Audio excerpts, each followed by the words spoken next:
I begin this video by talking about grounds. Probably one of the most common grounds was the underglaze scale blue. The ground was painted on and then sealed in a lower firing, and then the piece was glazed. The reserves were later painted and decorated with enamels, usually flowers or exotic birds. This shows how the scale blue painting was done. First, a paler wash of cobalt oxide is applied to the bisque piece. Then the scales are added in a darker blue, and then the center of the scales are painted in. And here is a close-up of the scale blue painting. Scale decoration was also frequently done in on-glaze enamels, as can be seen in these examples and on this lovely Atherton teapot from 1765. The plain deep blue ground is called gross blue, as shown on this cup and saucer, and this teapot is decorated with a gross blue ground known as Imari brocade. This type of decoration is called powder blue. To form the reserves, tissue paper was cut and placed on the plate, which was then powdered or sometimes sponged with cobalt oxide. The tissue paper was removed and the reserves were painted with these typical Chinese motifs. Then the piece was glazed and fired. Powder blue decoration can also be found on Bow and Caulfield porcelains.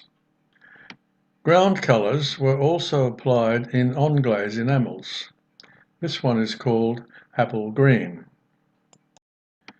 This delightful Rococo-styled bow pot has a yellow ground, and this exquisite cup and saucer, which has been decorated in the Giles workshop, has a claret ground.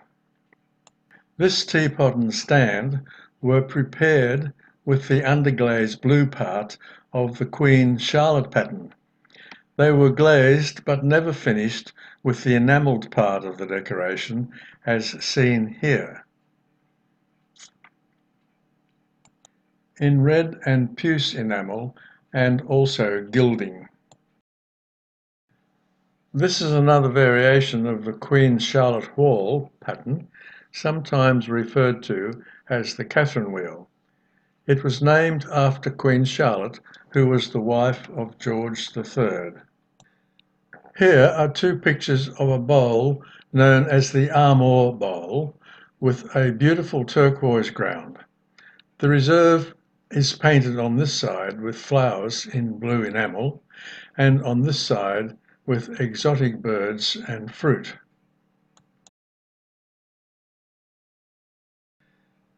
Gilding was the final process in the decoration of fine Worcester porcelains. Powdered gold was obtained from dissolving gold in aqua regia, which is a concentrated mixture of nitric and hydrochloric acids, or from grinding gold leaf into a powder. It was then mixed with honey and applied by fine brush. This was the principal method used during this period of Worcester porcelain manufacture. The gilded piece was fired at about 550 degrees Celsius and required burnishing with an agate. This is a beautiful example of the type of gilding that was done in the James Giles studio. It may have been done by Giles himself, but although he did have others working for him, the documentary evidence of this is very sketchy. And this close-up of a scale blue plate with an exotic bird panel shows the excellence of the gilder's extraordinary skill. And now it's time to tell you something about Mr. James Giles. He was a decorator of Worcester, Derby, Bow and Chelsea porcelain and also glass.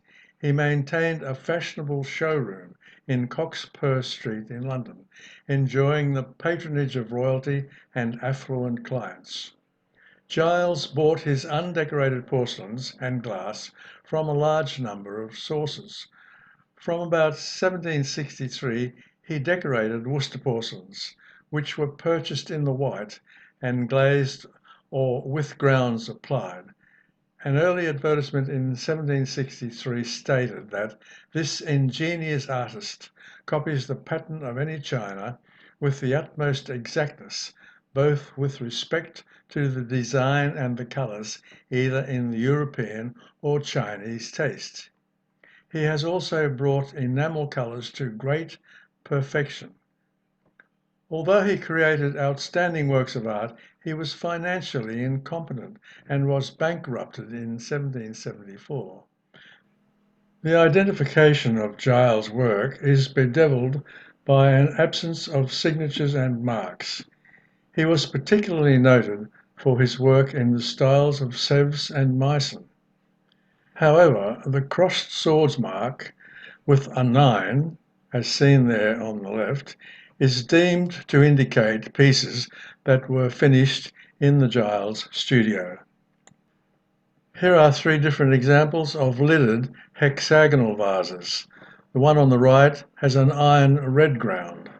Nearly all of these would have been decorated in the Giles studio. Exotic birds were a specialty. Now I'm going to show you a few examples of pieces, all of which have been authenticated to have been decorated by the Giles studio.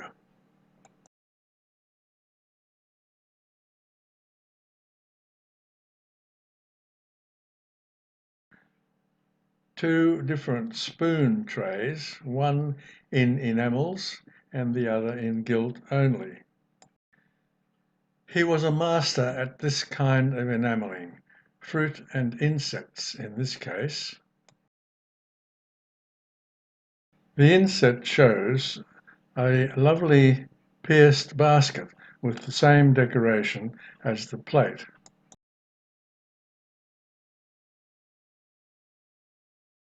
This exquisitely enamelled and gilded scale blue plate has musicians in the reserves. Many Giles pots are decorated with Teniers figures. Teniers is believed to have been one of his artists. The Grub Plates were given to the Victoria and Albert Museum by Dora Grubb in memory of her husband Walter, who was a direct descendant of James Giles. The classical ruins scenes on these wonderful plates were done in carmine enamel. Artists had available extensive collections of prints and illustrated books from which to copy and compose their renditions of classical ruins, reflecting the popular fashion for neoclassical subjects at that time. At this point, I should introduce another well-known decorator of Worcester, Jeffries Hammett O'Neill. He worked at the Worcester factory for a short period and then with Giles, and also independently. Here is a pair of his Fables plates with richly gilded gross blue borders and beautifully painted scenes. This is a rather wonderful picture of a collection of his Commedia dell'arte series, but in this case it is painted on Chinese export porcelain, which would have been purchased in the white. Another example of his work with close-ups of the reserves.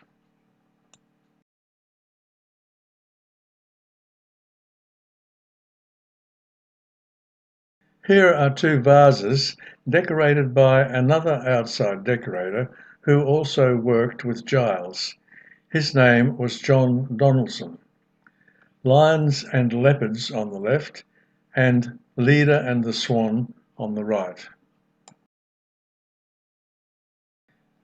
In the late 1770s, this pattern, the hop, vine and trellis pattern, became quite popular and was executed in several different ways. This was copied directly from the Sèvres factory. And this beautiful example comes from the Sèvres factory. Cabbage leaf jugs were so called because they were moulded to resemble a cabbage with a mask spout and this characteristic handle. They came with cobalt blue transfer prints, such as this one which I have in my own collection, or highly decorative like these two, which were probably done at the Worcester factory. One has a scale blue ground with oriental decoration, and the other a yellow ground with a scene in puce enamel in the reserves. There were two sizes, 8 inches and 11 inches. The Worcester factory did produce some services for notable persons of the period. Here are some of them. The Duke of Gloucester service, probably painted in the Giles studio. William Henry, brother of George III, who reigned from 1760 to 1801.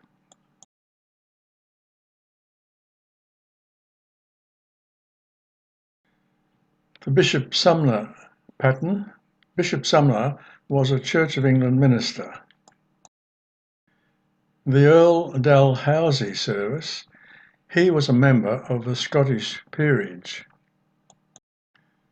The Earl Manvers service, a variation of the hop vine and trellis pattern. The Lady Mary Wortley Montague service, richly gilded and a very beautiful example of Giles's work. Here are two unusual mugs. The commemorative silhouette mug appeared 2 years after the death of Dr. Wall, although I don't know what is the significance of the date 1759. The mug on the right and the ones in the following picture were unusual, rare tinted blueprints by Robert Hancock. Two mugs, Britannia and Fame, also blue-tinted Hancock prints. Here are two variations of Hancock's parrot print, underglaze blue on the left and underglaze black on the right. This very rare teapot is made with a double wall of porcelain on the pot and the cover. The outer wall is pierced with an Oriental style design and is decorated with a transfer print of King George II, surmounted by a crown, and the reverse shows a print of Fame, surmounted by a painted date 1760. This is the only known example of this type and may have been made as a special commission to commemorate the death of King George II in 1760. It is unmarked. The inset shows a cup and saucer made in the same way. Also considered quite rare is this wine funnel with its underglaze blue painted decoration. Worcester figures are quite rare as very few were produced and did not seem to appear till about 1760. Here are some authenticated figures such as the gardener and companion, and these two canaries and Turk and companion from about 1768 to 1775. This shows some of the several different borders used on blue and white wares. This is a good way to authenticate Worcester by examining its borders. Here are some of the marks you can expect to find on Worcester porcelains, but remember that a great many pieces were unmarked. And if you are considering collecting Dr. Wall Worcester, familiarise yourself with the patterns, wares, shapes, borders, colours and marks, handle as much as possible, Know how to identify soft paste porcelain by its feel, colour and translucency. Go to sources of Worcester for study, such as the internet, eBay, auction rooms, galleries, antique shops and museums. And remember a few general rules. If the glaze is crazed, it is not Worcester. Look for pegging inside the foot rim. And a lot of Worcester was not marked. So, good luck.